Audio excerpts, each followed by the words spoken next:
मातरम वो वंदे मातरम वो वंदे मातरम। भारत माता की, भारत माता की।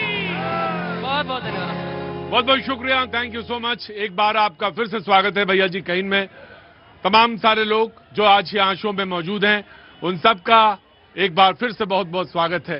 मुझे मालूम है बर्फ गिरी है और हवा चल रही है, मुझे मालूम है ठंड बहुत है, हो गई एकदम से। बहुत बहुत शुक्रिया। लेकिन वो तमाम सारे लोग जो आज कनॉट प्लेस में मौजूद हैं उन सब का बहुत बहुत शुक्रिया। कहाँ से आना हुआ आपका? नोएडा। नोएडा से। क्या करती हैं आप? जर्नलिस्ट हूँ।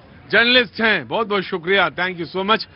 थोड़ी देर खड़ी रहिए, अच्छा लगेगा। कुछ बोल के जाना हो तो बोल के जाइएगा। बहुत बहुत शुक्रिया। आप कहाँ से आए sir? Harinagar new Delhi. Harinagar new Delhi से आए। क्या नाम है सर आपका? अनुज खन्ना। अनुज। अनुज जी बहुत बहुत स्वागत है। कुछ बात करिएगा देश पर, राष्ट्र पर, जो बातचीत लगे समाज पर। बहुत बहुत शुक्रिया। मैम कहाँ से आना हुआ आपका? इंदिरापुरम। इंदिरापुरम से। बहुत बहुत शुक्रिया। और आपका? लक्ष्मी नगर। लक्ष्मी नगर से। दिल्ली से हैं आज बहुत सारे लोग। बहुत बहुत शुक्रिया। आप कहाँ से आए हुजूर? मैं पंजाब से। पंजाब से। क्या नाम है आपका? मेरा नाम राजा। राजा है नाम आपका? जी राजा जी। मैं कुछ बोलना चाहता हूँ। बोलना चाहते हैं? कौन रोक सकता है राजा जी आपको? आप जरूर बोलिए जी। अगर अच्छा लगे तो सभी एक बार जोर से जय हिंद जरूर बोलना, ठीक है? आप अपने ऊपर कॉन्फिडेंस रखिए, या बाकी सब लोगों को अच्छा लगेगा। आप बोलिए। क्यों मरता है बेवफा सनम के लिए, क्यों मरता है बेवफा सनम के लिए, 2 गज जमीन नहीं मिलेगी दफन के लिए। क्यों मरता है बेवफा सनम के लिए, 2 गज जमीन नहीं मिलेगी दफन के लिए। अरे मरना है तो मर देशे वतन के लिए, हसीना भी दुपट्टा उतार देगी तेरे कफन के लिए। हाँ जी, हाँ जी। पाजी छा गए, पाजी छा गए। क्या काम करते पाजी? Defence person. डिफेंस। जय हिंद भैया। बहुत बहुत बहुत भारत माता की, भारत माता की। बहुत बहुत शुक्रिया सर। और डिफेंस में हैं, डिफेंस के एम्प्लॉय हैं। सर आप कहाँ से हैं? Sir UP Siddharthnagar. हाँ जरा ठंडा ज्यादा लग रहा है यूपी के आदमी को, है ना? हाँ मफलर वफलर सब लपेटे हुए हैं। बहुत बहुत शुक्रिया। कहाँ से आए भैया आप? हम बिहार से हैं। बिहार से। कहाँ से बिहार से? दरभंगा। दरभंगा से। बहुत बहुत शुक्रिया। और आप लोग कहाँ से हैं? गाजियाबाद। आप कहाँ से? यूपी में कहाँ से? मुजफ्फरनगर से। बहुत बहुत शुक्रिया sir, thank you so much. वो जो मेहमान आज हमारे साथ मौजूद हैं उनसे आपका परिचय कराएंगे, तारुफ कराएंगे, जरूर बात करेंगे। आप लोगों से भी बात करेंगे और आप लोगों से भी आपका परिचय पूछेंगे। बाबूजी नमस्ते, thank you so much. Pushpendra Srivastava ji आज आम आदमी पार्टी का पक्ष रखेंगे। बहुत बहुत शुक्रिया। अमित श्रीवास्तव जी बहुत बहुत शुक्रिया, राजनीतिक विश्लेषक हैं। विनय सिंह बिन्नू जी समाजवादी पार्टी के पक्ष रखेंगे। बहुत बहुत शुक्रिया। सूर्या मैथिल जी राजनीतिक विश्लेषक, बहुत बहुत शुक्रिया। हरनाम सिंह जी हैं आज कांग्रेस का पक्ष रखेंगे। हरनाम जी बहुत बहुत स्वागत है आपका। अनिरुद्ध प्रताप जी आपका भी बहुत बहुत स्वागत है। आप कांग्रेस बीजेपी का पक्ष रखेंगे। बहुत बहुत शुक्रिया। बातचीत के सिलसिले को शुरू करते हैं। एक मिनट साइलेंस। बातचीत का सिलसिला शुरू करते हैं। एक दो बातें हैं जो मैं सामने रख देना चाहता हूं। एक तो जनगणना को लेकर बात कही गई समाजवादी पार्टी की तरफ से, जरूर उस पर चर्चा होनी चाहिए। दोनों बातें हैं, उनको रख देता हूं। एक तो उन्होंने कहा कि जो एसआईआर है, जो पुनरीक्षण है चल रहा, विशेष पुनरीक्षण 12 राज्यों में और यूपी भी उसमें आता है, उन्होंने कहा कि ये जो है बिल्कुल एनआरसी की तरह चल रहा है। जो एसआईआर है एनआरसी की तरफ हो रहा है, वो नेशनल रजिस्टर जो बनना था उस पर, उसकी तरह है, ये उसकी तर्ज पे है। हालांकि ये बात उन्होंने खुद भी जिक्र करी कि एनआरसी जो है गृह मंत्रालय के आता है और जो एसआईआर है उसको चुनाव आयोग करा रहा है। दूसरी बात उन्होंने कहा कि जो जनगणना चल रही है उस जनगणना में कहीं भी कोई भी कॉलम जो है वो जाति का जनगणना के बारे में नहीं है, और जाति के जनगणना को लेकर जो बीजेपी है वो सिर्फ बातें कर रही है और बातें बना रही है, कहीं भी जातिगत जनगणना को लेकर उन्होंने बात नहीं कही। भाजपा का सीधा फार्मूला है, ना गिनती होगी ना अनुपातिक आरक्षण अधिकार देने का जनसांख्यिकीय आधार बनेगा। यानी वो कहते हैं कि अगर ये चीजें होंगी ही नहीं जाति जनगणना की तो आरक्षण देने का अधिकार नहीं बनेगा। लेकिन इस पर बहस होगी, बातचीत होगी कि आधार है या नहीं आधार है, यानी उनका गिनती होगी या नहीं होगी। ये बात सिर्फ कही जा रही है या सिर्फ एक जैसे आधार बनता है चुनाव पार्टी का कि जो बोलते हैं वो सिर्फ वो है या सच में ऐसा है। सबसे पहले मैं, क्योंकि दोनों बातें मैंने समाजवादी पार्टी की तरफ से उल्लेख की, इसलिए सबसे पहले बिन्नू जी अपनी बात रखेंगे, उसके बाद कांग्रेस एंड द बीजेपी। जी प्लीज, आप आदमी पार्टी। जी आइए बिन्नू जी। देखिए, मैं एक चीज है कि भारतीय जनता पार्टी ने के एजेंडे में था, उसने कहा था कि जाति जनगणना के लिए कहा था कि हम कराएंगे, उसको लागू भी किया था। लेकिन आज हो क्या रहा है, केवल लोगों से सबूत मांगे जा रहे हैं ना। एसआईआर के बहाने आपने देखा होगा कि लोगों को कागज के लिए इधर उधर, कोई यहाँ है तो ससुराल जा रहा है तो कहीं जा रहा है, वो कागज के लिए दौड़ रहा है। तो ये एसआईआर नहीं, ये सीधा सा है कि एनआरसी ही कहेंगे। इन सब चीजों को छुपाने के लिए, ये जो सारी चीजें इस पे बहस हो रही है, इसको छुपाने के लिए कहीं न कहीं भारतीय जनता पार्टी ने सनातन का अपमान करना शुरू किया कि सनातन का अपमान करेंगे, उस पर बहस होगी, इससे लोगों का इस मुद्दों से उनका ध्यान हटेगा। क्या हो रहा है आजकल? आप हमसे सबूत मांग रहे, हमारे शंकराचार्य से सबूत मांग रहे और कह रहे हैं कि आप गंगा स्नान नहीं कर सकते हो। आप पिछड़ों से कहते हैं आप मंदिर में नहीं जा सकते हो। ये क्या हो रहा है हिंदू? राइट। मैंने दो बातें रखी थी, तीसरी बात इन्होंने अपने आप जोड़ी, ये इनका अपना आधार है। मैंने बात रखी थी सिर्फ यहाँ पे दो, एक एनआरसी वो जो नेशनल रजिस्टर है, और वो नेशनल रजिस्टर इस बात के लिए है कि कौन यहाँ का नागरिक है और कौन नागरिक नहीं है, इस बात का उल्लेख नेशनल एनआरसी में होता है।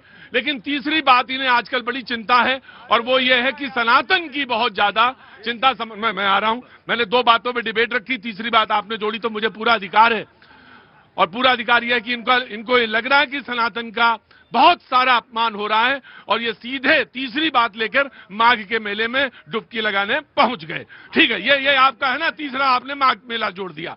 जी, क्या साधु संत या लोग इस देश के नहीं है? जिस तरह ये बताओ,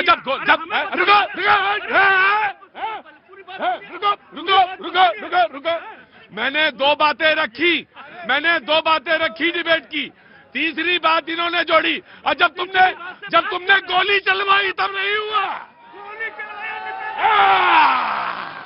आ जाओ इधर आ जाओ। जब तुमने गोली चलवाई, कौन मुख्यमंत्री था? मुख्यमंत्री कौन था? मैं बहस नहीं करूंगा, मैं बहस नहीं करूंगा। आज बड़ी सनातन याद आ रहा है। आप खड़े हो जाओ, just give me a second. अधिकारी गोली चलाया, आदेश के योगी जी सिग्नेचर करके दिए हैं या जिला प्रशासन दिया है? वहाँ जिला प्रशासन दे दे तो योगी जी सनातन विद्रोही, और गोली चलवाएंगे तो वहाँ पर आ गए। सवाल ये, एक मिनट, बहस आराम से पकड़ा गए हैं। अब सुनिए, अगर एनआरसी की तरफ ये देश आगे बढ़ रहा है तो क्या यह देश धर्मशाला है? इस देश में कौन रह रहा है, क्या उसकी गिनती नहीं होनी चाहिए? हम बना दे। हमेशा आप अतिक्रमणकारियों के साथ क्यों खड़े हो जाते हैं? कोई सरकारी जमीन पे कब्जा कर ले तो आप उसके साथ खड़े हो गए, वोटर लिस्ट में कोई घुस जाए तो आप उसके साथ खड़े हो गए, आप कोई पद पे अगर अतिक्रमण कर ले तो आप उसके साथ। आज तो सनातन के अद्वैतवाद के पद पर किसी ने अतिक्रमण करके खुद को नहीं, मैं उस पर जा नहीं रहा। Of course you have a right, then the BJP will respond. जी प्लीज कम हियर। कह रहे हैं गोली क्या मोदी जी या योगी जी ने लिखित दिया था? अरे मंदिर के लिए तो कोर्ट ने आदेश किया था। क्या ईंटा गारा लेकर के मोदी जी योगी जी पहुंचे थे? उन्होंने बनाया गोली मैं गोली की बात कर रहा हूँ, मैं ईंटा पत्थर की बात कर रहा हूँ। तो ईंटा पत्थर वो बनाए थे? वो तो धैर्य रखा देश ने, तो क्या ये बताइए, तो जिसने गोली चलवाई, जिसने आदेश किया, जो वहाँ पर मौजूद था अधिकारी, उसको अपने अध्यक्ष मैं ये पूछता हूँ सारे लोग जो यहाँ पे मौजूद हैं कि भैया मुख्यमंत्री बड़ा होता है या सचिव बड़ा होता है? जोर से बोलो। पढ़ा करो छठी की क्लास में, वहां जाओ, छठी की क्लास में, सिविक की क्लास में वो पढ़ा करो। जी, इससे ही होगा। देश तुम्हारे बाहर से नहीं चलेगा। गलत नहीं। जो दो मुद्दे रखे, तीसरा तुम डुबकी लगाने माघ मेला पहुंच गए।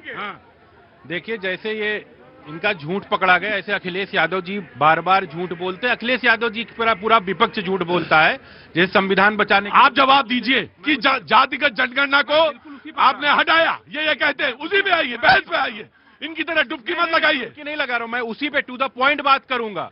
अखिलेश यादव जी ने क्या गजट पढ़ा या समाजवादी पार्टी ने गजट पढ़ा? ये प्रवक्ता क्या गजट पढ़ के आए हैं? मोबाइल फोन में अगर आपके पास गजट हो, क्या मुझे आप दे सकते हैं? अगर आपके पास अगर इजाजत करें, दे दीजिए आप मुझे।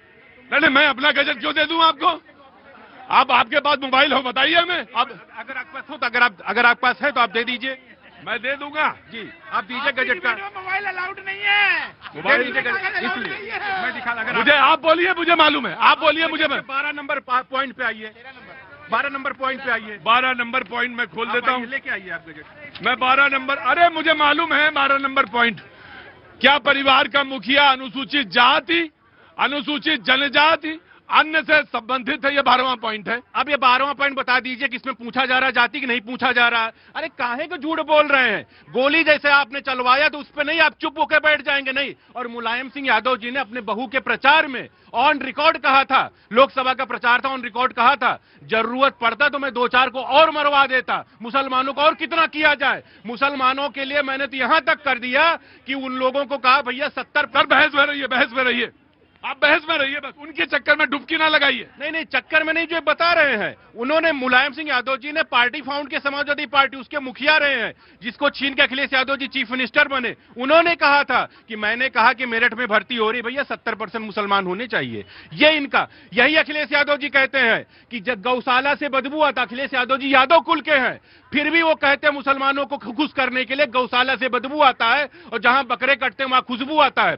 यही अखिलेश यादव जी कहते हैं कि साधु सन्यासी गुंडाई करते हैं। यही अखिलेश यादव जी कहते हैं। जी, आपको राइट है, आपको राइट है, आपको राइट है। एक चीज मैं आपको क्लियर कर दूं, जो आप जो है जिन पशुओं को, जो हमारी गाय माता है, जिनको संरक्षित करने के लिए, जोर से बोलो, गाय माता आगे, हाँ आगे, आप जैसा उनसे चंदा नहीं लेते हैं जो बीफ को काटते हैं, तो जो गाय माता है उनको संरक्षित करने के लिए जो बनाया गया है, उसमें आज वो बिना खाए बगैर मर रही हैं, उनको पूछने वाला कोई नहीं है। तो माननीय अखिलेश यादव जी ने कहा था, ये जो है गौशाला शहर के बाहर बनाया जाए और कायदे से बनाया जाए, इस तरह से कॉलोनियों के बीच में उनको असहाय छोड़ देना, बिना खाए बगैर मर रही है और उससे तमाम दुर्गंध। एक बात बताओ, ये सुनो, कोई मरेगा, हम भी मरेंगे, हमें भी छोड़ दिया जाएगा तो दुर्गंध। एक मिनट, खाली लाल पीली यहाँ पे बतौले ना करो। मेरी बात सुनो मेरी। माता एक तरफ कहते हो, तुम्हें तो जिंदा रहने का ही अधिकार नहीं। माता अगर मर रही तो पहले तू गाय को खिलाओ, फिर उसके बाद खाओ। तुम क्या कर रहे हो? माता माता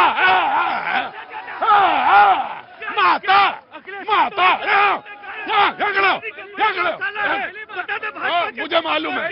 पहला जवाब, इन्होंने कॉलोनियों के बीच में गौशाला की बात की। अरे उस कॉलोनी को तो गाय माता ने ही पाला है। अरे मुझे मुद्दे पे आओ, नहीं भगा दूंगा तुम्हें, भगा दूंगा यहाँ। ये कहते हैं कि गाय के गोबर से बदबू आती है। ये जातीय जनगणना के पक्ष में ये जो कह रहे हैं, ये जानते हैं संपर्क क्या लिया है इन्होंने, क्या किया है? 2027 में जातीय संघर्ष करा करके ये चुनाव जीतना चाहते हैं। योगी जी को ये हरा नहीं पा रहे हैं तो साजिश करके उनको, मुक्तसरानंद जी को, उनको लाठी मारा था इन्हीं समाजवादियों ने काशी विश्वनाथ धाम पर। तब मुक्तसरानंद जी ने उनसे बात नहीं किया, तब उन्होंने धरना नहीं दिया। आज योगी जी को बदनाम करने के लिए ये जो खेल खेल रहे हैं सनातनियों को। आप पॉइंट डिबेट जहां पे आप अपना वेट करिए, अगली सांस लीजिए। अभी सांस आपकी चली गई है जी। Now the Congress. देखिए, एसआईआर पे तो हम शुरू से कांग्रेस में हमारे नेता राहुल गांधी जी कह रहे हैं कि एसआईआर एक सुनियोजित साजिश है, जिसके तहत जो वोट का अधिकार है, जो संविधान में बाबा साहब ने दिया, उस पर कहीं ना कहीं उसकी हकमारी की जा रही है। अभी लेटेस्ट गुजरात में एसआईआर हो रहा है। एक व्यक्ति कई हजार वोटों को चैलेंज कर रहा है, और वो कौन व्यक्ति है? वो भारतीय जनता पार्टी से जुड़ा व्यक्ति है। यानी कि इलेक्शन कमीशन और भारतीय जनता पार्टी की साठगांठ से जिन बूथों पर कांग्रेस या विपक्ष के लोगों का वोट है या वहां पर जीतते हैं, उन्हीं जगह टारगेट कर उनको हटाया जा रहा है, उनको काटा जा रहा है। और इतनी हड़बड़ाहट, इतनी जल्दी में एसआईआर करी जा रही है। एसआईआर पहले भी हो रही थी, 3 महीने, 6 महीने, 1 साल। अभी 1 महीने पहले, जहां 2-3, 4 महीने पहले चुनाव है वहां आप एसआईआर लेके जाते हैं, आनन फानन में आप वोट काटने का काम करते हैं और वोट भी उन्हीं लोगों का काटते हैं जो कि विपक्षी पार्टियों को ज्यादातर वोट करते थे। ये एक तरीके से संवैधानिक हमला भी है, आपके एक जो वोट का अधिकार है उसको भी छीनने का काम। ये कैसे पता चलता है हरनाम आपको कि ये वोट जो है हम ही को मिलता है? हाँ, मैं बताता हूं। कैसे पता चलता है आपको कि ये वोट काट दिया गया और ये वोट इन्हीं का था? ऐसा होता है सर, आप समझिए, आप सारे लोग भी सुनिए, इलेक्शन कमीशन की साइट पे सारे रिजल्ट ओपन होते हैं, उसमें जितने प्रीवियस चुनाव में देखा जाता कि इन बूथों पर कांग्रेस पार्टी आगे रही है, भारतीय जनता पार्टी आगे रही है और दूसरी पार्टी आगे रही, तो इनकी जो एजेंसीज हैं जो इन पर काम कर रही हैं इलेक्शन कमीशन के साथ मिलकर भाजपा के लोग, वो देखते हैं कि किन बूथों पर कांग्रेस जीती है, विपक्षी पार्टी जीती, उन्हीं बूथों पर इनके बीएलओ, इलेक्शन कमीशन और इनके जो सो कॉल्ड कंप्लेंटेंट हैं जो कि कई हजार ऑब्जेक्शंस लगा रहे हैं, वो उन्हीं बूथों पर लगाते हैं और इलेक्शन कमीशन उनके साथ मिलकर उन्हीं बूथों पर उनको वोट काटने का काम कर रहा है, इसीलिए हमें ऑब्जेक्शन है। हरनाम जी रुकिए, गलत। इसका मतलब यह हुआ कि काम का कोई मूल्यांकन है ही नहीं, काम का कोई मूल्यांकन नहीं है। और ये एक बात, मैं तो इससे तीसरा रेफरेंस निकालता हूं, पॉलिटिकल पार्टीज को सोचना चाहिए जो लैपटॉप, स्कूटी, राशन ये सब ये बंद कर देना चाहिए, क्योंकि वोट तो फिर वैसे ही मिल रहा है कि देख के पता चल जाता है यहां से वोट काट दो और यहां से वोट निकाल दो। इसका तर्क तो यही हुआ। ये कांग्रेस को भी सोचना चाहिए, ये बीजेपी को भी सोचना चाहिए। अगर आपके मुताबिक ऐसा ही होता है कि आपको पता होता है कि ये वोट कहां से मिलेगा, तो मुझे तो बड़ा आश्चर्य हुआ कि 200 सीटें कैसे आ जाती हैं, 300 वाले 240 कैसे चले जाते हैं। ये तो बड़ा आश्चर्य की बात है, बहुत आश्चर्य। Give him my time. हम यही तो कह रहे हैं कि आप काम करिए जिसके 240 कैसे हो गए ये फिर 240 कैसे हो गए? 240 जनता ने मैंडेट दिया ना, इसका मतलब जनता ही इम्पोर्टेंट है, वो मालूम है उसको। अरे उसीलिए तो इन्होंने किया ना, जब इन्हें लगा ये तो 400 की बातें सोच रहे थे, 400-500 के ख्वाब नहीं हुआ ना सर। अब नहीं हुआ तो अब इसके पीछे अब इन्होंने समझ गए काम तो कर नहीं रहे, विकास की राजनीति कर नहीं रहे। राजनीति क्या कर रहे हैं? एक दूसरे धर्म को लड़ाने की, मजहब को लड़ाने की, मंदिर मस्जिद की, कब्रिस्तान पाकिस्तान की, इस पर राजनीति नहीं है, लोगों को रोजगार सर आप अपनी बात को ही कॉन्ट्रडिक्ट कर रहे हैं। मैं ये कह रहा हूं कि अगर यही एक फॉर्मूला है और आपको पॉलिटिकल पार्टीज को पता चल जाता है कि इसको काट देने से मामला बन जाएगा और इसको जोड़ देने से काम बन जाएगा, तब तो फिर आसान है, चुनाव कराने की जरूरत ही नहीं रहेगी फिर। जी जैसे मैंने अभी डिबेट में समाजवादी पार्टी को एक्सपोज किया, यहीं पे जातिगत जनगणना को लेके कांग्रेस का भी आप खेल देख लीजिए। इनसे पूछे कांग्रेस के प्रवक्ता से कि इसके पहले कितनी बार एसआईआर हुआ, अभी जहां जहां एसआईआर उन राज्यों का नाम ये बता दें और बता दें वहां पे अभी इमीडिएट चुनाव होने वाला है। अब बताइए पश्चिम बंगाल को छोड़ के, तमिलनाडु को छोड़ के कहां पे चुनाव होने वाला? ना उत्तर प्रदेश में चुनाव होने वाला है, न महाराष्ट्र में चुनाव होने वाला है, न गोवा में चुनाव होने वाला है, न मध्य प्रदेश में चुनाव होने वाला है, न राजस्थान में चुनाव अभी होने वाला है, न छत्तीसगढ़ में अभी चुनाव होने वाला है, न क्या कहते हैं अंडमान निकोबार में अभी चुनाव होने वाला है, न लक्षद्वीप में, क्योंकि वहां विधानसभा ही नहीं। दिक्कत इन लोगों की यह है कि ये बता दें कि 12 जो जहां पे राज्यों में 9 राज्य हैं, 3 केंद्र शासित प्रदेश हैं, इन 9 राज्यों में टोटल कितने वोट थे यही नहीं बता पाएंगे, टोटल कितने वोट कटे हैं यह नहीं बता पाएंगे। केवल एक जैसे ये रूमर फैला रहे थे साहब, जिनको गाय के गोबर से बदबू आती, गाय से गौशाला से बदबू आती है और बकरे कटने से खुशबू आती है, और अभी जातिगत जनगणना में हमने बता दिया कि 12 नंबर को, उसी तरीके से ये लोग लगभग 50 करोड़, अगर ये पुनरीक्षण ना होता तो 50 करोड़ से ज्यादा वोट होता, लेकिन अब के लगभग जो कैलकुलेशन आ रहा है वो लगभग 44 से 45 करोड़ के आसपास आ रहा। जी मैं देता हूं, मैं आपको भी देता हूं। जी आइए, आम आदमी पार्टी। जी देखिए एसआईआर कैसे हैं आप? बस बढ़िया, आप आशीर्वाद है आप। नहीं, मैं पता करना जरूरी है भाई आपसे। Thank you very much. देखिए एसआईआर में जो खामियां हैं उसकी तरफ ध्यान देना होगा। बुरा नहीं है एसआईआर, ठीक है, चुनाव कैसे हारे जीते एसआईआर से हो रहा है आजकल। देखिए अगर 25 दिन में 25 बेलों की मौत हो रही है तो ये कोई अनड्यूज काम करवा रहे हैं उनसे, कुछ तो गलत करवा रहे हैं। गजब है मामला तुम्हारा भी, मतलब तुम नहीं, मैं आपको आप पत्रकार रहे हैं, अच्छे पत्रकार रहे हैं। पहले लोग मर रहे थे लाइन में लगने से, पहले लाइन में लगने से मर रहे थे, जब नोट बदलवाने गए तो लाइन में लगने से मर गए, और अब क्या हो रहा है, और अब इसलिए मर रहे हैं क्योंकि वो बीएलओज हैं। हमारे आपके गृह राज्य उत्तर प्रदेश में 25 दिन में 25 बीएलओ की मौत हो जाती है, वो भी अप्राकृतिक तरीके से। मुझे लगता है इस पे आपको कुछ नहीं भाई, आपकी पार्टी जो है चैंपियन पार्टी है, आम आदमी पार्टी, इस बात को लेके कि वो रिव्यू कर देती है तुरंत सुप्रीम कोर्ट में जाके। आपको जाना चाहिए था लेके। हमारे सांसद संजय सिंह ने संसद में इस बात को उठाया कि क्या गड़बड़ करवा रही है भारतीय जनता पार्टी चुनाव आयोग के जरिए कि एसआईआर में हमारे बीएलओ जो हमारे आपके अपने भाई हैं उनकी मौत हो रही है, उस पर कोई ध्यान नहीं दिया जा रहा। दूसरी बात, आप जनगणना की बात कर रहे हैं, क्या फायदा हुआ एसआईआर का, पहले उसी पे बता दीजिए। बिहार में हो गया, कह रहे थे इतने घुसपैठिए निकलेंगे, एक लिस्ट आई हो, नाम बता दीजिए कहां इतने घुसपैठिए, इतना बांग्लादेशी, इतने रोहिंग्या निकले हैं, कहीं कुछ नहीं निकला। वैसे ही एसआईआर की इतनी इंपॉर्टेंस नहीं है, पहले भी वोट कटते थे, जो लोग बाहर शिफ्ट हो जाते थे उनके हट जाते, सब होता रहता था। अब रह गई सारी बात आप उसकी जातिगत जनगणना की, हम तो समर्थन करते हैं, बिल्कुल जातिगत जनगणना होनी चाहिए। अगर नहीं होगी तो पता कैसे चलेगा किसकी कितनी। बीजेपी ने भी कह दिया होनी चाहिए, कांग्रेस भी कह रही है होनी चाहिए, समाजवादी भी कह रही है होनी चाहिए, हम तो खुद कह रहे हैं। लेकिन एक चीज जो अभी आज की डेट में बहुत तकलीफ दे है, सॉरी आपने उसको नहीं उठाया, लेकिन प्रधानमंत्री जी नरेंद्र मोदी जी जिस सन्यासी का सम्मान करते हैं, उनके चरण छू के आशीर्वाद लेते हैं, उन्हीं का योगी जी अपमान कर रहे हैं संगम में। ये किसी भी सनातनी से सहा नहीं जाएगा, ये सहा नहीं जाएगा, ये सहा नहीं जाएगा। शंकराचार्य जी को स्नान से रोका गया है, ये बहुत और ये बात बहुत बड़ा पाप है। बिल्कुल ये पाप है। मैं ये बात कह रहा हूँ, ये तब कह रहे हैं जब सीधे राम मंदिर से दर्शन करके आ रहे हैं। नहीं, तुम तो ये बात तब कह रहे हो जो सीधे अयोध्या से राम मंदिर का दर्शन करके आ रहे हो। अपमान नहीं होना चाहिए। गेरुआ वस्त्र सनातनी परंपरा में हमेशा सम्मानीय और पूजनीय रहा है। जी, लेट हिम रिप्लाई। देखिए, खैर ये लोग तो ऐसे लोग हैं कि अगर इनको हिंदू के वोट के लिए है तो कोर्ट पे जनेऊ दत्तात्रेय ब्राह्मण सब बनने लग जाते हैं। और ये लोग ऐसे हैं कि अब क्या कहा जाए, दिल्ली का चुनाव हुआ, किन लोगों को इन्होंने, पंडितों के 1 रुपया नहीं थे, पुजारियों को, लेकिन मौलानाओं को दबा दबा पैसा दिया था इन्होंने दिया। और पंजाब में किस तरीके धर्मांतरण चर्च बनाए जा रहे हैं। खैर, उड़ता पंजाब बनाइए उड़ता पंजाब आप, लेकिन वहां की जनता के साथ आप खिलवाड़ मत करिए। ये कह रहे हैं कि अभी वहां पे एसआईआर हुआ बिहार में, 3 लाख डाउटफुल सिटीजन्स को नोटिस दिया गया। अभी दिसंबर में 2200 लोगों, अरे डाउटफुल सिटीजन का मतलब क्या होता है, 2200 लोगों को दिल्ली के अंदर डिपोर्ट किया गया। दिल्ली के अंदर बांग्लादेशियों को डिपोर्ट किया गया। आप बताइए ना, पेपर उठाइए, गूगल सर्च करिए। अगर मैं झूठ बोल रहा तो मुझे डिबेट से बाहर कर दीजिए। आप बताइए, आप फिगर दीजिए, आप ऑफिशियली बताइए कि इतने रोहिंग्या पकड़े गए, इतने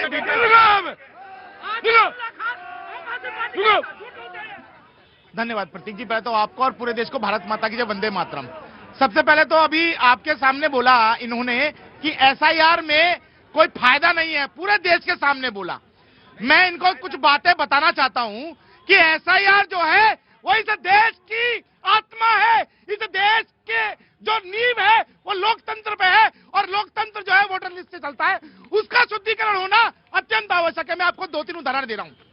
आसनसोल विधानसभा निर्वाचन क्षेत्र, यहां पर एक व्यक्ति को 389 मतदाताओं ने अपना पिता बताया। बंगाल की बता रहा हूं। हावड़ा, यहां पर एक व्यक्ति के नाम पर 310 मतदाताओं ने पिता के रूप में दावा किया। एक और बंगाल में कुछ 7 ऐसे व्यक्ति मिले जिनके 100 से ज्यादा मतदाता संतान के रूप में जुड़े हुए हैं। मतलब किसी के 390 बच्चे, किसी के 400, किसी के 100। अरे एक तो केस ऐसा आया जिसके पिता की एज जो है वो 60 है और बेटे की एज जो 58 है और 59 है। ऐसी जानकारियां पकड़ में आ रही हैं और ये कह रहे हैं कि क्या जरूरत है एसआईआर की। एक बात और, इन्होंने जो बार बार जो ये बोल रहे हैं, अभी मुक्तेश्वर आनंद जी के लिए सिर्फ 20 सेकंड बताना चाहता हूं। पहली चीज, कुंभ और महाकुंभ जो भी हुआ उसकी प्रसिद्धि पूरे विश्व में थी, और उस प्रसिद्धि के कारण इन लोगों ने इस माघ मेले को कलंकित करने की कोशिश करी। ये मैं आपको बता दूं, किसी भी कुंभ में पेशवाई निकलती है, माघ मेले में कोई पद्धति नहीं है पेशवाई की, और इन्होंने नई पद्धति डालने की कोशिश की। शंकराचार्य ने कलंकित करने का प्रयास किया। ये क्या शंकराचार्य नहीं, तुमने किसने किया? हम कैसे कह देंगे? आपने जब शंकराचार्य के बारे में ऐसी बात मत करना के बारे में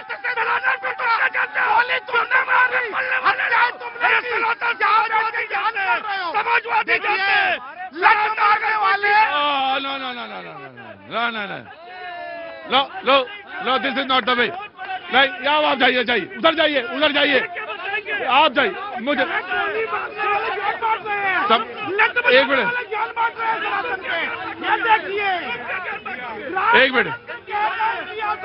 आराम से। वोट के लिए समाजवादी पार्टी सनातन चिल्लाएगा। ज्यादा भगा दूंगा।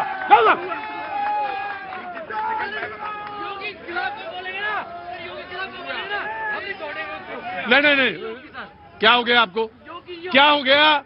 हमने योगी की वो चाहिए सिर्फ, हैं? योगी जी की। क्या योगी जी? योगी मेरा बेस्ट हैं? योगी जी बेस्ट है। योगी जी बेस्ट। हाँ ठीक है, ठीक है। मैं दोनों लोग लड़ाई झगड़ा नहीं करेंगे, आराम से। और समाजवादी तो इस समय सनातन चैंपियन है, सनातन चैंपियन मुझे मालूम है। आराम से, वन बाय वन। एक मिनट।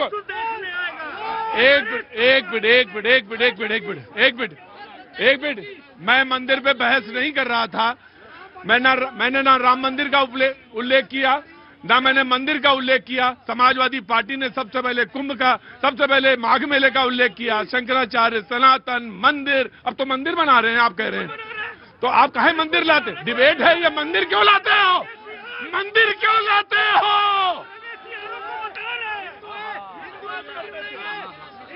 भाई? मंदिर क्यों लाते हो बार बार? जी एक मिनट, मैं आ रहा हूँ। हम कभी कहना चाहता हूँ सर, एक तो पहले नियम समझ लो, डिबेट का नियम समझ लो। बीच में हल्ला मचाओगे मैं भगा दूंगा। अपना ऑटो चलाओ, यहाँ आने की जरूरत नहीं है। जी मैं तो वैसे भी कभी कभी आ रहा हूँ। पहले आ रहे हो तो क्या एहसान कर रहे हो? मैं कभी कभी आ जाता हूँ। मैं ये कह रहा हूँ, मैं इनसे एक बात पूछना चाहता हूँ। हमारे आम आदमी पार्टी के अयोध्या से आए हुए हैं, राम जी का दर्शन करके। इनके नेता क्या कहते थे दिल्ली में, आपको मालूम है? कि राम मंदिर की जगह अस्पताल बनवा देनी चाहिए। आज ये राम मंदिर पे भक्त, आज ये सनातनी बन रहे हैं, ये सोचना चाहिए। और दूसरी बात, इस देश में जाति की जनगणना कराने के पीछे मकसद क्या है? इसलिए कि ये अंग्रेजों ने जातिवाद की जनगणना कराई थी, क्योंकि इससे पहले अगर हम भगवान राम का 500 वर्ष नहीं, वो इसके लिए है कि जिसकी जितनी संख्या भारी उसकी उतनी भागीदारी। संख्या की बात कर रहा हूँ मैं। एक मिनट, नहीं, मैं दे दूंगा। नहीं, मुझे मालूम है तुम्हें मैं 100% 2 साल के लिए निकालूंगा डिबेट से, 2 साल के लिए। अगर इतना विचार अपना रोक नहीं पाते हो तो आने की जरूरत नहीं। 2 मिनट विचार रोको, जबान रोको अपनी। मुझे मालूम है कि इसलिए है कि एक मिनट दो, अनुपातिक आरक्षण की बात है और वो समाजवादी पार्टी का अपना एक एजेंडा है। आप उसको काटिए, तर्क के आधार पर काटिए अगर काट सके। और जातिगत जनगणना पे सारी पार्टियां एक हैं, इस बात को ध्यान में रखिए। 2 सेकंड दे दीजिए मुझे। 2 सेकंड आपको देता हूं, उसके बाद कांग्रेस। देखिए, मंदिर बनाने की बात कर रहे हैं समाजवादी पार्टी वाले बगुला भगत। मतलब आप ये सोचिए कि राम मंदिर, भाई वो भी हिंदू है, ऐसा नहीं है, वो भी बना सकते हैं। प्रूफ कर रहा हूं ना। राम मंदिर के निर्माण के विरोध में कौन खड़ा था? कपिल सिब्बल किस पार्टी से राज्यसभा सांसद थे? समाजवादी पार्टी से। ये समाजवादी पार्टी इनको राज्यसभा बनाया ना, जो कि जाके कोर्ट में कहते थे इस साल फैसला। भाई वो उनका प्रोफेशन है, रुको भाई, गजब है प्रोफेशन, रुको। गजब का प्रोफेशन है कि एक तरफ राज्यसभा सांसद समाजवादी पार्टी, और समाजवादी पार्टी के लोग 22 वकील खड़े होते हैं। कपिल सिब्बल का नाम बता दिया, अपने ही कोटे से राज्यसभा में भेजा, और जाके वहां कोर्ट में खड़े होते हैं, जज साहब फैसला मत देना, नहीं तो वोट का ये हो जाएगा, वो हो जाएगा। मतलब इस तरीके डिस्क्रिमिनेशन। अच्छा, अगर आज वो सनातन की बात करें तो कोई गलत तो नहीं कर रहे ना? आज समाजवादी सनातन कह रहे हैं क्या? आज इनको सनातन याद आ रहा है, कांग्रेस को और समाजवादी पार्टी को। यही मुक्तेश्वर में लक्ष्य बरसाने वाले अखिलेश यादव बाद में रुको नहीं। अच्छा, राम मंदिर देखिए, जाएंगे? अखिलेश यादव राम मंदिर के दर्शन करने क्यों नहीं गए? पहले मंदिर बनवाएंगे, उसके बाद जाएंगे। अरे इन्विटेशन मिला था ना, जहां कार सेवकों पर गोली इनके पिताजी ने चलवाई थी, तो काहे नहीं गए वहां पे? कहा अखिलेश यादव को इन्विटेशन मिला था, नहीं मिला था राम मंदिर के लिए? राम मंदिर क्यों नहीं गए? बार बार ये लोग पूछते हैं राम मंदिर जाएंगे। अरे इतना बड़ा संकल्प हमने लिया है,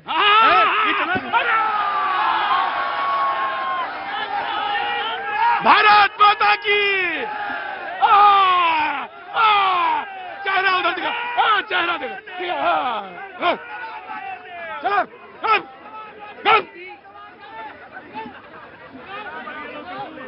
देखिए, डिबेट खराब करते हैं। देखिए, राहुल गांधी जी और हम सब कांग्रेस के लोग तो संविधान को मानने वाले लोग हैं। हम संविधान में जो अभिव्यक्ति की आजादी है, चाहे कोई व्यक्ति किसी धर्म को, किसी मजहब को माने, किसी पंथ को माने। आज शंकराचार्य के साथ इन्होंने, योगी सरकार ने इस तरीके का अपमान किया है। अभी कुछ दिन पहले जब क्रिसमस आई तो कुछ ईसाइयों के पादरियों के साथ, पास्टर्स के साथ ऐसा कुछ अभद्रता की। कभी ये किसी मुसलमानों के मौलाना के साथ करते हैं। हम ये कहते हैं कि इस देश में सबको आजादी है अपने धर्म को मानने की, अपने मजहब को मानने की। आज शंकराचार्य साहब अगर जाकर स्नान करना चाह रहे हैं, सरकार का क्या काम ये है कि उसके स्नान में बाधा डाले? आज जब ईसाई पादरी को अपनी पूजा अर्चना करना चाहते हैं तो उनको किस तरीके से प्रताड़ित किया गया, मौलानाओं को प्रताड़ित किया गया, कभी दलितों को प्रताड़ित कर रहे हैं। हम इस देश के संविधान को सर्वोपरि मानते हैं और चाहते हैं कि ये सरकार संविधान को माने और अपने हर बंदे को, हर एक आदमी को, कोई व्यक्ति किसी भी धर्म को माने। आज शंकराचार्य इतने बड़े सनातन धर्म, ऐसे नहीं डिबेट हो पाएगी। मैं आपके पास आ जाऊंगा, डिबेट ऐसे नहीं होगी। ध्यान रखो, अरे मेरे अर्जुन, ध्यान रख। और शंकराचार्य को तो सनातन संस्कृति में शिव का अवतार मानते हैं। मैं आपकी इस बात से सहमत हूं कि अगर 25 दिसंबर को कहीं कोई उपद्रव हो रहा था तो मैं उसका सख्त विरोधी हूं, बिल्कुल सख्त विरोधी हूं कि वो नहीं होना चाहिए। इस देश में सारे धर्मों के लिए पूरा स्थान है, सहिष्णु होना चाहिए, सारे धर्मों के लिए स्थान बनता है। खड़े रहिए। सादत अली मंटो पढ़ रहे हो आजकल? है अच्छा है, पढ़ो सादत अली मंटो, पढ़ो अच्छी पढ़। जितना पढ़ोगे जहन खुलेगा। सवाल यह है कि सबके लिए जगह है, सबके लिए जगह है, लेकिन किसी को इसकी इजाजत नहीं है कि हम जब चाहें, जैसे चाहें वैसे इस्तेमाल करें। इसकी इजाजत किसी को नहीं है। जी ना, तो मैं आया जी। संविधान का सम्मान करने वाले तेलंगाना के मुख्यमंत्री संवैधानिक पद पर हैं। जब वो कहते हैं कांग्रेस मीन्स मुस्लिम, मुस्लिम मीन्स कांग्रेस, तब आप कहा उनको इस्तीफा नहीं दिलवाते हैं, क्यों नहीं निकलवा देते हैं? आप धर्म की राजनीति कर रहे हैं। मैं ये एक बात आपसे कहता हूं, इतना ज्यादा क्यों आप रिलीजन में चले जाते हैं? इतना ज्यादा क्यों आप समाज में सहिष्णुता हो, आपस में भाईचारा हो, एक दूसरा बात रखनी है अपनी। कहाँ से आए भैया? मैं दिल्ली का ड्राइवर हूँ। दिल्ली का ड्राइवर। मेरी बात सुनो, क्या नाम है आपका? योगेश कुमार जी। एक बात सुनिए, बड़े ध्यान से सुनिए। आज पहली बार आए डिबेट में? हाँ, तो मैं आपका स्वागत करता हूँ, मैं पूछ लूंगा आपसे, लेकिन उतावलापन अच्छा नहीं है। संयम ना खोलिए। अगर आपको कहीं जाना तो होके आइए। ले दो, नहीं जाना। कुछ बोलना है आपको? बोलना है सर, बहुत जरूरी है, बहुत जरूरी है। पहले अलीगढ़ जाते थे ना, हम डरते थे। ड्राइवरी 5 के बाद ड्राइवर चला गया ना तो गाड़ी मिलती थी ना ड्राइवर मिलता था। ठीक है, कहाँ? अलीगढ़ यूपी में जाती थी ना। आज ना हम रात को 2 बजे जाते ना, खुला वेलकम है, कोई रोक के दिखाओ, योगी बाबा बैठा है, भाई गोली मार देगा, भाई गाड़ी लोड दिखाओ, कहते ही ना जिंदाबाद। देखो भाई, ठीक है, तुम्हारी बात पे हम तर्क रख सकते हैं, लेकिन ठीक है, क्योंकि तुमने अलीगढ़ जिले का दिया, उसी जिले से एक मुख्यमंत्री भी हुए हैं बीजेपी के, मुझे मालूम है। हाँ जी सर, मैं तो यही कह रहा हूँ ना, कोई जाने की जरूरत नहीं है, लेकिन एक संवैधानिक पद पर आप मंटो की बात कर रहे थे। मंटो ने यही कहा ना कि जो बात जैसी हो उसको वैसा कहना जरूरी है, और यही तो हम कह रहे हैं कि क्या तेलंगाना के मुख्यमंत्री को ये बात कहनी चाहिए थी अगर आप संविधान के मान करते हैं तो। दूसरी, जितनी हिस्सेदारी, भागीदारी, बताइए मुसलमान की संख्या कितनी है? क्यों अखिलेश यादव को कोई मुस्लिम मुख्यमंत्री बनाएगा अपना? क्यों अखिलेश यादव को कोई मौर्य अपना मुख्यमंत्री बनाएगा? जिसकी जितनी हिस्सेदारी 14% यादव को क्यों बनाएगा कोई दूसरी जाति के लोग? तो ये तो पीढ़ी इनका यहीं पे समाप्त हो गया, खत्म हो गया। आइए, मैं ये कह रहे हैं कि भाई आप क्या मुख्यमंत्री मुसलमान को बनाएंगे अगर आप सत्ता में आ गए? क्या किसी मौर्य को मुख्यमंत्री बनाएंगे? हिस्सेदारी वाली बात कर रहे हैं हमारे? बिल्कुल लग रहा। सुनिए तो बात पूरी बात करो। कैबिनेट की बैठक होती है हमारे यहाँ, जो भी कैबिनेट की बैठक तब होती है जब सत्ता में आ जाते हो। जो हमारे जो जीत करके आएंगे विधायक, वो जिसको तय करेंगे वो बनेगा। और दूसरी बात ये, कौन बनेगा? जो जिसको भी तय करेंगे वही बनेगा। लेकिन ये कह रहे थे कि तेलंगाना के मुख्यमंत्री नहीं है क्या? ये क्यों भूल जाते हैं कि जब लल्लू सिंह संवैधानिक पद पर बैठे हुए कहते हैं कि संविधान को खत्म कर देंगे, ये क्यों भूल जाते हैं? जब गिरिराज सिंह कहते हैं कि यहाँ से मुसलमानों को यहाँ से भगा दो, क्या वो इस देश के लोग नहीं है? इस तरह की बातें, गैर संवैधानिक बातें, ये भारतीय जनता पार्टी की आदत है। पीडीए के खिलाफ। ठीक है, रुको यार। हाँ, हिंदुओं को तो तुम एक पहली बात, तुम कान ढके हुए हो, लेकिन मुझे कान ढक रहे हैं। दोनों कान खींच के एक जगह लगा दूंगा मैं। हल्ला मचाया तुमने। अगर मेरे बड़े हैं मार सकते हैं। बड़े हैं मार नहीं सकते ये हम। और ये मत सोचना कि ये नेता वाले बात है कि मार नहीं सकते। हम पक्का कान के नीचे बजा देंगे तुम्हारे कस के। हल्ला नहीं मचाओगे? बोलो। मैं कह रहा हूँ जिस तरह से हिंदुओं को तो इतना बेकार कर दिया है, जिस तरह से आपके तेलंगाना में जो है राम जी के पुतले जलाए जाते हैं और ये कह रहे हैं कि राहुल गांधी जो है मंदिर बनाएंगे और अखिलेश यादव मंदिर बनाएंगे। आज ही या कल ही की उनकी स्टेटमेंट थी, राम का नाम सही से नहीं लिया जा रहा राहुल गांधी से। ये अपमान जो किया है इस पर राहुल गांधी माफी मांगेंगे। जो बार बार कह रहे थे जी राम, क्या नाम है ये, क्या, तो ये इनका दोहरा चरित्र है। कांग्रेस कभी हिंदुओं की पार्टी नहीं हो सकती। ये हिंदुओं का शोषण करने के लिए बनी हुई है। और आज वो जी मैं आ गया। हाँ भाई, कौन सी कहानियां पढ़ रहे हो पहले ये बताओ। पहले मुझे बताओ, किताबों में मुझे शौक है। सादत अली मंटो है, क्या नाम है तुम्हारा? लव मिश्रा। सर मैं शंकराचार्य जी के स्नान के विषय में कहना चाहूंगा। कहो बेटा। शंकराचार्य जी के, मैं आ गया बेटा, आ गया। शंकराचार्य जी के बारे में कहना। सब लोग एक्सट्रीम कंक्लूजन पे आ रहे हैं सीधा, लेकिन उनको स्नान से मना नहीं किया गया, उनको रक्षक फैलाने से मना किया गया। उनको लॉ एंड ऑर्डर मेंटेन करने के लिए पुलिस ने रोका कि उनको रथ यात्रा से मतलब शाही स्नान करने से मना किया गया। उन स्नान से मना नहीं किया, उनको इसलिए पुलिस ने डिवाइड किया। तो मुझे एक बात बताओ यार, तुम सादत अली मंटो पढ़ते हो, अंदर आओ जरा एक बार। मुझे एक बात बताओ, कहाँ गए समाजवादी? तो ये समाजवादी क्यों इतना हल्ला मचा रहे हैं और कांग्रेस बार बार सनातन का नाम क्यों ले रही है? सर लॉ एंड ऑर्डर जब तक हमारे देश में स्ट्रांग रहेगा तब तक किसी की भी बात सुनने की जरूरत नहीं है। Law is supreme. Law is supreme. और अगर कोई भी हो उसके आगे लॉ के ऊपर कोई नहीं है। Anybody is against the law, they should be punished. They should be punished. जी समाजवाद, दे शुड बी पनिश्ड। जी मैं आ गया। सुनो समाजवादी, रुको अभी रुको, 2 मिनट रुको। मैं केवल एक लाइन। मैं माँ गंगा के किनारे का बच्चा हूँ। बात बुरी लगे या अच्छी, मंटो जब सामने हो तो मैं माँ गंगा के किनारे का बच्चा हूँ। मुझे पता है अच्छी नियत से जाओगे माँ गंगा सारे पाप दोगी, बुरी नियत से जाएगी तुम्हें डुबकी भी लगाने नहीं देगी माँ गंगा। राइट, ठीक है। Taken your point. तुम्हारी आस्था, तुम्हारी श्रद्धा को मैं प्रणाम करता हूँ। जी आ रहा हूँ। जी जी ठीक है। ये आपको भी सबक है और वही सबक उनको भी है, तो आपको भी वही सबक है। जी पहली बात तो मैं आम आदमी पार्टी, पहली बात तो मैं भाई को करेक्ट कर दूं कि शंकराचार्य जी कोई रथ यात्रा नहीं निकाल रहे थे, वो एक पालकी होती है उस पे जा रहे। दूसरी बात ये है कि पिछले माघ मेला में भी, कुंभ में भी, और एक बात बताओ, पहले भी एक बात बताओ, बड़ी चिंता तुम्हें डिबेट, जब डिबेट का टॉपिक बताया गया था, सुनो मेरी बात, जब डिबेट का टॉपिक बताया, मैं बच्चे की जिज्ञासा शांत कर दूंगा। मैं मुझे इतना इल्म है, मैंने 17 बरस सिर्फ यही रिपोर्टिंग करी है सनातन और कुंभ और माघ मेले की, इतना इल्म है मुझे। लेकिन मुझे एक बात बहुत अच्छी लग रही है, आपकी जो व्याकुलता, आपकी जो आकुलता, आपका जो व्यग्रता, सुनिए, आपकी जो व्यग्रता, आप बोलूंगा सनातन के लिए है, मुझे बहुत अच्छा लग रहा है। मेरा हृदय जो है ना द्रवित हो गया है। जी प्रतीक जी, देखिए हर माघ मेले में ये स्नान होता है। आप मुसलमानों से उनका मैंने एक सेंटेंस बोला, सिर्फ एक सेंटेंस, पूरी बात होने दीजिए ना। मैं कह रहा हूँ आप सबसे, आपको आदत पड़ गई कागज मांगने की। अब शंकराचार्य जी से कह रहे हैं आप अपना सर्टिफिकेट दिखाओ कि आप शंकराचार्य हो।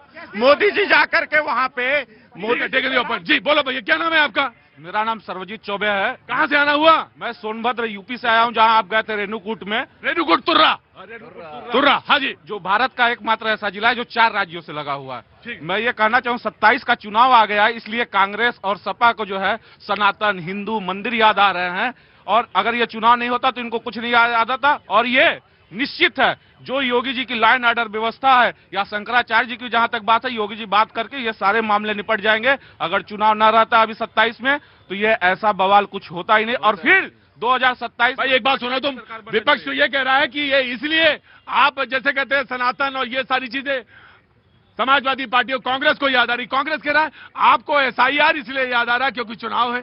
तो वो ये बात वो कह रहे हैं। SIR तो सबसे बढ़िया हुआ, पूरी पब्लिक खुश है, आम जनता खुश है, मैं खुश हूँ। क्यों आप जो है दो जगह के क्यों वोटर रहेंगे? आपको एक मत देने का अधिकार है, एक जिले से, एक स्थान से आप अपना मत दीजिए। आपका नाम यूपी में भी है, आपका नाम बिहार में है, आपका नाम बंगाल में रहेगा, 3 जगह के आप वोटर हो जाएंगे, ऐसा नहीं हो सकता। और आज आप देखिए जितने फेरी वाले हम लोगों के यहाँ उत्तर प्रदेश की, मैं जहाँ रहता हूँ वहाँ की स्थिति बता रहा हूँ, जितने फेरी वाले हैं सब एक ही जाति के मिलेंगे, एक ही धर्म के मिलेंगे, और वो क्या करते हैं दिन में रेकी करेंगे सामान बेचने के बाद। आजकल मोबाइल खरीदा जा रहा है सामान बेचने के नाम पे, और ये सब एक ही जाति एक ही धर्म। नहीं, मोबाइल क्यों खरीदा जा रहा है? मोबाइल दीजिए और हाँ सामान लीजिए, मोबाइल दीजिए, पुरानी मोबाइल बेचिए हमें। मैडम देखिए यहाँ का एक नियम है, आप आ गई अंदर तो बहुत अच्छी बात है, आप महिलाएं हैं बहुत स्वागत है, वहां जाके बैठ जाइए, अंदर जाके बैठ जाइए, बैठ जाइए जी। और कभी कभी मेरे शो में 1-2 वाक्य ऐसे आ जाते हैं और वो लोगों के मध्य से आते हैं। चौबे जी, ये तमाम सारी इंटेलिजेंस यूनिट्स के लिए, तमाम सारी पुलिसिंग के लिए, तमाम सारे वो लोग जो सूचना के क्षेत्र में काम करते हैं, ये बहुत इंपॉर्टेंट है कि आप कह रहे हैं कि आजकल फेरी वाले मोबाइल पुराना खरीद रहे हैं, उसके बदले में सामान दे रहे हैं, यानी कहीं डाटा रिवाइव किया जा सकता है। और ये बहुत इंपॉर्टेंट चीज है। ये आप कौन से जिले से हैं? उत्तर प्रदेश के सोनभद्र जिले से, और आखिरी विधानसभा जो यूपी की 403 पड़ती है, जहां के विधायक अभी विजय सिंह गौड़ जी पिछले साल। मैं ये बहुत इंपॉर्टेंट चीज है कि अगर कहीं मोबाइल पुराने खरीदे जा रहे हैं तो ये बड़ा अलर्ट करने वाली बात है। मैं आ रहा हूं, मैं 1 मिनट के। हाँ जी, इसको बोल रहा था। जातीय जनगणना की बात पर मुद्दे की बात कर रहा हूं मैं। आज से पहले मैं यही कहना चाहता हूं, आज से पहले हम 2014 से पहले यादव बनकर के वोट करते थे, ब्राह्मण बनकर के वोट करते थे, ठाकुर बनकर के वोट करते थे, दलित बनकर के वोट करते थे। लेकिन जब हम 2014 में हिंदुस्तानी बनकर के वोट किए तो 2014 में पहली बार राम मंदिर और ट्रिपल तलाक और धारा 370 का मुद्दा खत्म हुआ। इसलिए ये हमें कमजोर कर देना चाहते हैं ताकि हम अपने मकसद में अपने सनातन धर्म को मजबूत कर। Take it your point. विपक्ष के पास आएगा।